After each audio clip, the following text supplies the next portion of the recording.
Good morning everyone, welcome to my channel. और आज तो मैं वैसे उठी तो 5 बजे हूँ, फ्रेश हो जाती हूँ। मेरा मन था कि मैं आज प्रॉपर ब्लॉगिंग करूँ, बट जब मैं पढ़ रही थी तो पढ़ते पढ़ते मुझे एक स्टोरी मिल जाती है। और जब मैं स्टोरी वो टेल कर रही थी तो उसके बीच में मम्मी आ जाए, तो मुझे उसको ब्रेक भी करनी पड़े। तो मैंने ब्रेक करके वो स्टोरी आप लोगों को बताइए, शेयर कर रखी है। वो स्टोरी जो है वो एक यूपीएससी स्प्रिंट की स्टोरी है, ठीक है। इसीलिए मैंने उसको कवर भी किया, अदरवाइज़ मेरा इसको कवर करने का कोई मतलब रीज़न नहीं था। बस मुझे वो स्टोरी थोड़ी सी लगी कि सबको पता होनी चाहिए, इसलिए वो स्टोरी मैंने आपको इस वीडियो में शेयर कर दी, ठीक है। और इस वजह से ये ब्लॉग ना काफ़ी लंबा हो गया है।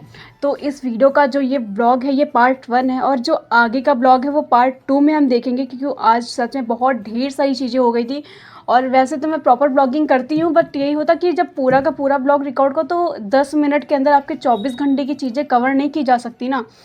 तो मैंने समझ लो सिर्फ अपनी कोचिंग जाने तक का ही ब्लॉग रिकॉर्ड किया था, फिर भी वो बहुत लॉन्ग टाइम में हो गया था। मैं एक ब्लॉग में सारी चीज़ें कवर नहीं कर पाई थी।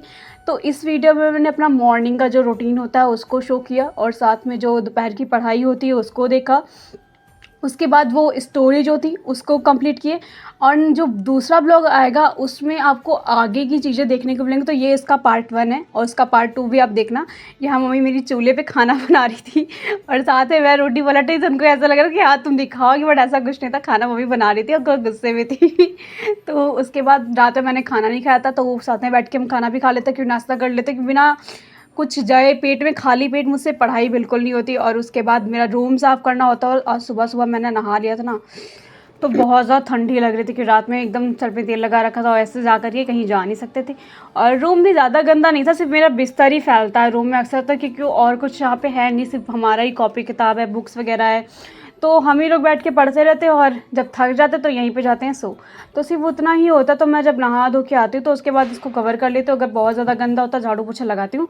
अगर रूम ठीक ठाक अपनी हालत पे है, पढ़ने के लायक है, तो इग्नोर कर देती हूँ, क्योंकि हर सा काम करते रह जाएंगे तो सिर्फ काम करते करते टाइम चला जाता है, फिर पता नहीं चलता है कब टाइम के साथ चीज़ें ख़राब हो जाती। मम्मी तो वैसे कह रही थी अब दिवाली आ रही है, थोड़ी बहुत घर की साफ़ सफाई भी कर लो, बट मैंने कहा ठीक है अभी बाद में करेंगे, अभी जो थोड़ा बहुत टारगेट चल रहा है उसको कंप्लीट कर लेते हैं, फिर वही 9-10 तक कर लेंगे जब टाइम मिल जाएगा। तो हम लोग ने फटाफट से रूम साफ़ किया। अभी थोड़ी थोड़ी सी धूप आई हुई थी, मैं सोची थी थोड़ा धूप में टहल लूँ, बट देखा सिर्फ बिल्कुल थोड़ी सी धूप आई थी। तो मैंने जा कर के थोड़ा सा वॉक किया और वहाँ पे रुकी, जब देखा ज़्यादा धूप नहीं है। तो उसके बाद आज मेरा एक रोज़ था वो खिल गया था, तो मैं आपको दिखाऊंगी, वो बहुत प्यारा लग रहा था। चलेंगे अपने पढ़ाई के जितने सेशंस हैं वो कंप्लीट करेंगे, और बाकी जो डेली का टारगेट बना करके रखा है, जो शेड्यूल किया है वो सब करेंगे। अब मैं ये सब चीज़ें थोड़ा कवर नहीं करती, क्योंकि डेली से फिर वही चीज़ें फॉलो होने लगती है, तो मैं नया कर लेती हूँ थोड़ा बहुत। तो अभी मैं अपनी हिस्ट्री की क्लास ले रही थी, ठीक है, और सिंधु घाटी की सभ्यता कंप्लीट हो गई थी, उसके आगे की उत्पत्ति वगैरह के बारे में डिस्कशन कर रहा था। तो जो ये वाला जो पार्ट है ना वो डायरेक्टली नहीं आने वाला है, मेंस के लिए इंपॉर्टेंट नहीं, बट हाँ प्रीलिम्स के लिए इंपॉर्टेंट था, इसलिए मैं इस पर डिस्कशन कर रही थी। बट उसी बीच में मुझे एक स्टोरी पता चलती है, मतलब वो इतनी कुछ कहा नहीं सकता, वो ऐसी स्टोरी थी ना जिसको सुन के एक बार मतलब हर कोई रुक सकता है। तो मैंने सोचा चलो ठीक है इसको भी शेयर कर देते हैं। इस स्टोरी से ना बस हमें एक चीज़ सीखने को मिलेगी कि जो दोस्त होते हैं ना, दोस्तों, इस केस की ना बात बहुत ज़्यादा चली थी। ये केस अभी ख़त्म हुआ था, 2 अक्टूबर को आया था, ठीक है। न्यूज़ वगैरह में इतना ज़्यादा कवर नहीं हुआ ये, बट थोड़ा बहुत था। तो जहाँ से मुझे एक हाइक मिली, तो मैंने इसका सच बताऊँ, मैंने इसका एक वीडियो देखा था, यूपीएससी आईएएस अड्डा पे शायद देखा था। तो वहाँ से मुझे केस मिला था, और मुझे ऐसा लगा कि नहीं यार, इस केस को तो सबके मतलब सबको पता होना चाहिए, क्योंकि सब कहीं ना कहीं सबके दोस्त हैं, सबके कई कुछ लोग तो रिलेशन वगैरह में भी रहते हैं। बट ज़रूरी है हमें थोड़ा सा जागरूक रहना, लोगों को पता होना चाहिए कि इस टाइम क्या क्या हो जा रहा है। तो आंख बंद करके किसी भी ट्रस्ट बिल्कुल ना करो।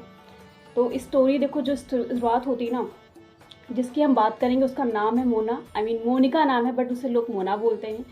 और वो एक दिल्ली की कांस्टेबल रह चुकी थी, बुलंदशहर, ठीक है। सन 2017 और 13 में उनकी जो मुलाकात होती है वो हेड कांस्टेबल सुरेन से होती है। और सुरेन जो होता है मतलब उनका हेड होता है, फिर उन लोगों की थोड़ा बहुत बातचीत होती, कभी कभी ड्यूटी साथ लग जाती थी, तो बातचीत होना स्टार्ट हो जाती है। और सुरेन ना उनको ये नहीं बताता है कि वो शादीशुदा है।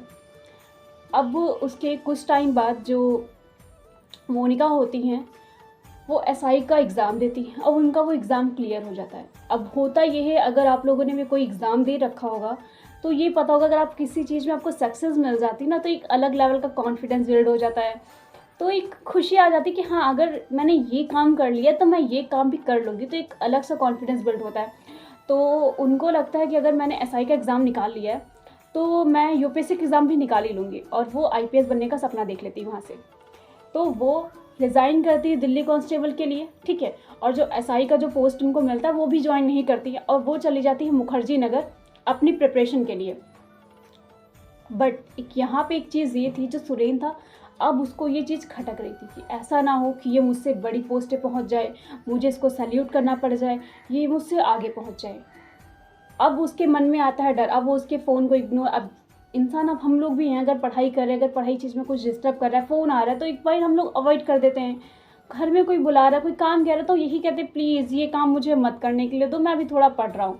सबके साथ नॉर्मली हो जाता है। मेरे घर में मुझे लोग घर में काम करने के लिए बोल देते हैं, कुछ किसी के फ़ोन आता है तो मैं ठीक है, थोड़ी देर बाद अटेंड कर लेंगे, इग्नोर कर देते हैं अक्सर कुछ कामों को हम लोग। तो उसने भी यही किया, मोनिका ने, कि इसका फ़ोन जाता था तो वो इग्नोर कर देती थी, फ़ोन उठाना कम कर दिया। और तो एक दिन ये प्लान करता है और पहुंच जाता है मुखर्जी नगर पीजी के नीचे, और उससे मिलता है कि तुम नीचे आओ, तुम काफ़ी टाइम से पढ़ रही हो, चलो हम लोग लॉन्ड्री पे चलते हैं। फिर वहाँ पे ले जाके, अभी एक केस, एक मूवी आई थी जहाँ पर 12 लोगों ने एक साथ, मतलब उन्होंने गला घोट के हत्या वगैरह हुई थी उनकी, वहाँ पे एक शहर होता है ना, तो वहाँ पर ही उसको लेकर के जाता है। अभी मैं आपको बताऊँगी उस शहर का नाम क्या था, शायद मैंने कहीं नोट किया था, मुझे याद भी नहीं उस शहर का नाम भी। बुरानी वगैरह कुछ ऐसा बेस कोई केस आया था, सब वहीं जगह का कुछ एरिया था वैसा ही, ठीक है, छोड़ो, कहानी पे ध्यान देते अपनी। और तो वहाँ पे उसको लेकर जाता है, उसको शादी के लिए प्रपोज करता है, बट वो जो थी वो अपनी चीज़ों के लिए बहुत ज़्यादा, मम्मी बुला रही, स्टोरी भी पूरी नहीं होने दी। अब पहले गेट बंद करके आते हैं, बैठे बैठे मेरे पैर में दर्द होने लग जाता है, फिर बीच में स्टोरी छोड़ के जानी पड़ी। तो उसके बाद क्या होता है, वो उसको शादी के लिए प्रपोज करता है, बट जो मोना होती है, आई मीन जो मोनिका होती है, वो अपनी पढ़ाई के लिए बहुत ज़्यादा कंसिस्टेंस होती है, वो बहुत ज़्यादा मतलब कॉन्फिडेंस होती है कि उसका हो जाएगा, तो वो मना कर देती है, और उसको आ जाता है गुस्सा, वो उसका ज़ोर से गला दबा देता है, और मोना की जान वहीं पे निकल जाती है, ठीक है। उसके बाद वो वहीं पास में एक नाले में उसको डाल देता है, उसके बाद उसके ऊपर मिट्टी, पत्थर, ईंटें सब कुछ गाड़ देता है उसको, और चुपचाप से उसके पीजी में जाता है, और वहाँ से उसकी जितनी भी आईडी कार्ड्स वगैरह होते हैं वो सब लेकर के वहाँ घर आ जाता है। कहानी शुरू होती है अब से। ये कहानी स्टार्ट हुई 8 सितंबर सन 2021 को। वहाँ पर जब अपनी सारी आईडी वगैरह लेकर के आता है, फिर उसकी फैमिली को फ़ोन करता है कि आपकी जो बेटी थी वो अरविंद नाम के एक लड़के के साथ भाग गई है, और उसने शादी कर ली, बट वो आपसे कांटेक्ट नहीं करना चाहती, आपसे वो शादी नहीं करना चाहती है, ठीक है। धीरे धीरे करके वो लोग जब बात करते तो उसमें कुछ रिकॉर्डिंग सी कि हाँ ठीक है हम बाद में बात करते हैं, सिंगल लाइन जो रिकॉर्डिंग होती थी कि अभी मैं काम कर रही हूँ, मैं बिज़ी हूँ, मेरा बात करने का मन नहीं होता, वो अब यहाँ से लगाता है क्रिमिनल वाला दिमाग, जो क्योंकि वो क्राइम कर रहा था, ठीक है, और वो पहले क्राइम सॉल्व करता, उसको पता था कैसे कांड करे जा रहे हैं। तो उसने ना उसमें से कुछ वॉइस को कट किया और उसको एडिट करवा के उनके माँ बाप जब फ़ोन करते थे तो उसको सुना देता था। तो माँ बाप को भी लगता था हाँ कम से कम मेरी बेटी ज़िंदा है, बट वो कहते थे कि हमें बात करनी है, हमें बात तो कराओ, और उसने शादी कर ली, हम एक्सेप्ट करने के लिए तैयार होते।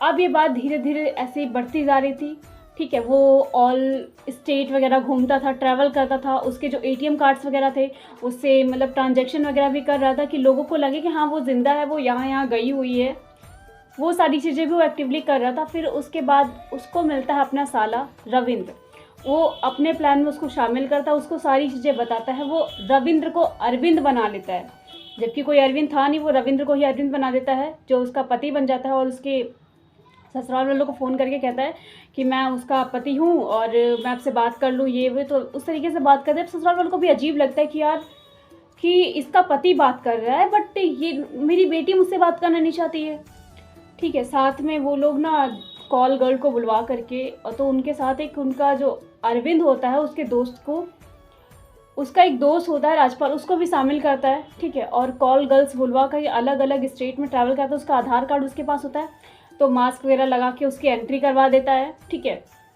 और एंट्री करवा के अलग अलग होटलों में, मतलब ये होता था कि हाँ वो लोग जा रहे हैं, घूम रहे हैं, ऐसा करता है।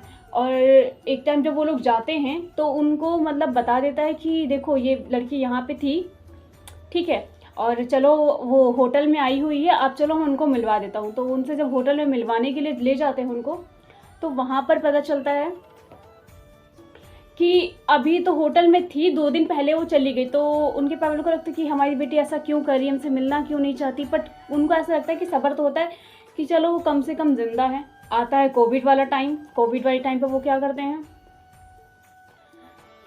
कोविड के टाइम पर वो उसका आधार कार्ड होता है, मुंह बंधवाता है, मास्क वगैरह लगवा करके उससे उसकी आईडी पर इंजेक्शन लगवा देता है, ठीक है, किसी दूसरी लड़की को, और ये प्रूफ हो जाता है। उसके बाद चिट्ठी आ जाती है कि हाँ अभी देखो उसने कोविड का भी करवाया है, मतलब ज़िंदा है, ठीक है। बट वो सारी चीज़ें एक मिस्टेक कर रहा था, वो सारी की सारी चीज़ें उसकी फैमिली को भेज रहा था। अब फैमिली में जो उसकी बहन थी उसको शक हो जाता है, वो खोजती कि मेरी बहन ने कभी ऐसा नहीं किया, वो मुझसे तो बहुत प्यार करती थी, वो मुझसे तो ज़रूर मिलती, और उसने मुझको सब कुछ बताया होता। उसका दिमाग खिसकता है, वो जाती है दिल्ली मुखर्जी नगर, वहाँ पे मिलती है दिल्ली के कमिश्नर से, वो उनको सारी की सारी चीज़ें बताती है। तो उनको भी ऐसा लगता है कि हाँ लड़की तो बहुत काबिल थी, फिर ऐसा उसने क्यों किया। तो वो यहाँ वहाँ के जो कमिश्नर होते हैं वो पूरा का पूरा केस देते हैं, ठीक है, पुलिस स्टेशन में जाता है, तो उनको पता चलता है ये तो यहीं पे कांस्टेबल थी, ठीक है। तो मतलब ऐसा कैसे हो सकता है, तो वो पूरे केस की छानबीन करते हैं। सबसे पहला पकड़ा जाता है राजपाल, क्योंकि जिस जिस नंबर से उनकी फैमिली को कॉल किए गए थे, राजपाल को वो पकड़ते हैं। राजपाल से पता चलता है कि ये राजपाल था, ठीक है, इसने कॉल किया, इसने कॉल क्यों किया, तो राजपाल बताता है रविंद्र को, रविंद्र वही है जो अरविंद था। तो उनकी फैमिली को पता चलता है कि रविंद्र वही है जो अरविंद था, जो उसके पति बन के बात कर रहा था। और ये बात जब सामने आती तो अरविंद से नाम आता है सुरेंद्र का, कि पूरा का पूरा कांड हमारे बगल में जो हमारा हेड कांस्टेबल है वो कर रहा था। पुलिस एकदम हैरान थी कि गली में बगल में छोरा गली में ढिंढोरा वाला कहावत हो रही थी वहाँ पे, ठीक है।